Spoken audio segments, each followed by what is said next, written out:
Okay, welcome to the flipped lesson 1-5 on measuring segments. Hopefully this won't take very long. I'm going to go over 2 pages of notes and then a few problems, and then be prepared to actually do a lot of this on Monday in class. Okay, so 1-5 is about measuring segments. So some vocabulary words are coordinate, absolute value, midpoint, congruent segments. We have a couple of postulates, the Ruler postulate and the segment addition postulate. So the first thing is a coordinate. Most of you recall what that is from Algebra 1. An ordered pair, the notation you'll see is x, y. Remember, when graphing, the horizontal point comes first, then the vertical point. The coordinates of a point show both its distance and direction from the origin. Okay, so when you are thinking of a coordinate, distance and direction from the origin. Absolute value is a number's distance in units from 0, the origin. Recall the notation. Let's see, I better get a pen. Okay. Recall the notation with the double bars absolute value. Remember that the absolute value of A is equal to A, and the absolute value of negative A is equal to A, because the absolute value refers to distance from the origin. Next is the Ruler postulate. The Ruler postulate simply says the points of a line can be put into one-to-one correspondence with the real numbers, so that the distance between any 2 points is the absolute value of the difference of the corresponding numbers. So if we look at this example, let's say that A is equal to 4 and B is equal to 7. So the length AB is equal to the absolute value of 4 minus 7, which is the absolute value of negative 3, which is 3. So it is 3 units long. A couple of things I want to point out here. When you're talking about a segment, you have a line over the AB. But when you refer to the length of a segment, there is no line over the AB. So when you're talking about its value, there is no line over that segment notation. Next is congruent segments. So 2 segments that are the same length are congruent. And you can see from this picture, if AB is equal to CD, then AB is congruent to CD. So if they are equal, they are congruent. The congruence symbol has both the similarity and the equals sign. So if I'm talking about AB, segment AB congruent to segment CD contains both the similarity and the equals sign. The symbols show they are equal in size and similar in shape.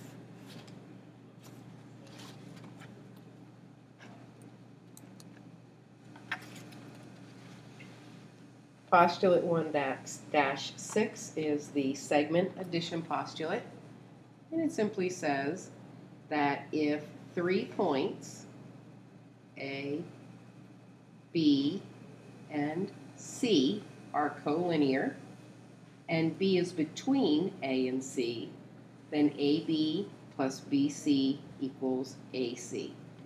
So what we're looking at is AB plus BC would be equal to that entire length, AC. So that's the segment addition postulate.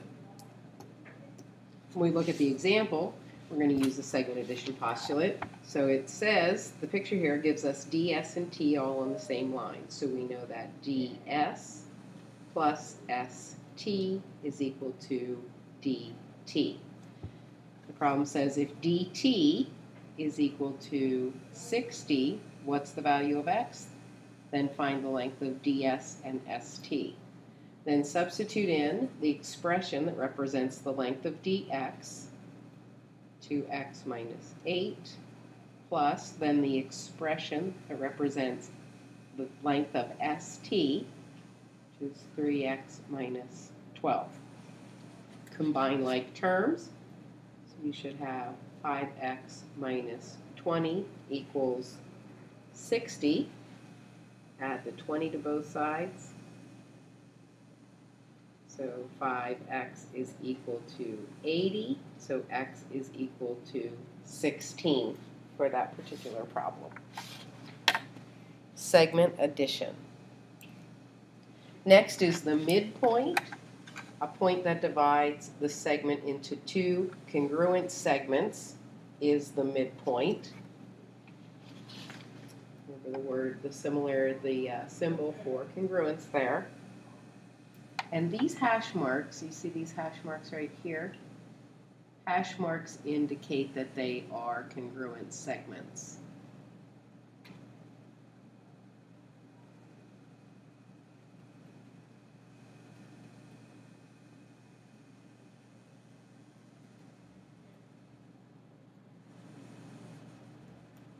Okay, hash marks indicate congruent segments.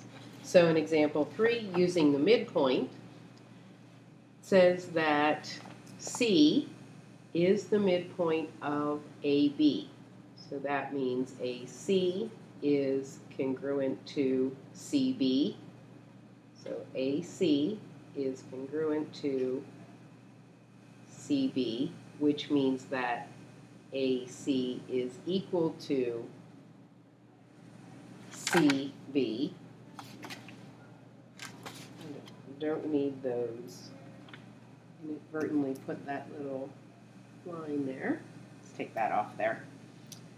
Okay. Substitute in the values you have for AC, 2x plus 1, and that's equal to CB, which is 3x minus 4. Subtract the 2x from both sides. Add the 4 to both sides, and x is equal to 5. So we have two postulates, segment addition and the midpoint. Okay? Shh, I'm making a video. Okay. Now, what I'd like you to do is take a few minutes and look at the homework assignment on the next 2 pages. So there's just a few problems there for you to work on. I'll give you a little hint as you're looking at number 36. Number 36 is a little challenging, but if you follow this pattern, there it is, the word pattern, I think you can get there. So it says that C is the midpoint of AB. So here is C. Then it says D is the midpoint of AC. So I'm just going to draw another line down here. So I have AC, this time it's D, and it's the midpoint. So I'm going to put my hash marks there so I can keep track of this midpoint that's happening repeatedly. Then E is the midpoint of AD. So there's AD, here's E. I'm just adding another hash mark, so I'm showing what's congruent on my paper. Then F is the midpoint between ED.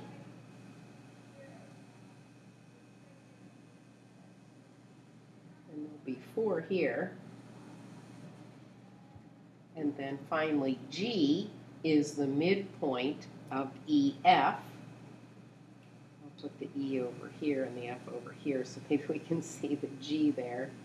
And those two are congruent. Then it says H is the midpoint between D and B. So I'm just going to put that up here. So there's B, and here's D, and it says that H is the midpoint there. So I know that 1, 2, 3, 4, 5, 6, 1, 2, 3, 4, 5, 6. They are congruent. So that's the picture that should help you solve that problem.